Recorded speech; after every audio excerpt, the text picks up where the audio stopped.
አንድ ነገር በደንብ ማስታወስ የምትፈልጉ ከሆነ ማየት ማንበብ ወይ ደግሞ መስማት ብቻ ብዙ ጥቅም የለውም።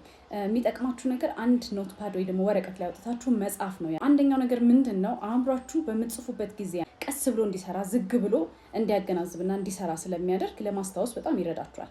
ሁለተኛው ነገር ብዙ የአእምሯችን ክፍል እንዲነቃቁ ያደርጋል። ይሄ ምንድነው? አንደኛው ትኩረት፣ ሁለተኛው የእጅ እንቅስቃሴያችሁ ስትጽፉ፣ ሶስተኛው የቋንቋ ክፍል፣ ሌላኛው የማስታወሻን ክፍል አንድ ላይ ሆኖ እንዲነቃቁና አንድ ላይ ሆኖ እንዲሰሩ ይረዳል። ይሄም ለማስታወስ ያግዛችኋል።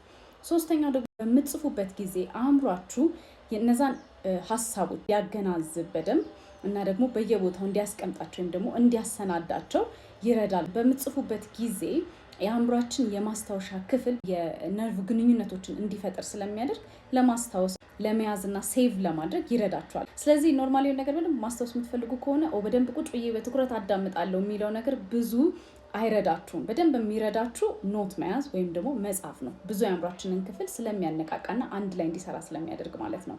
I hope it helps. Thank you. Bye.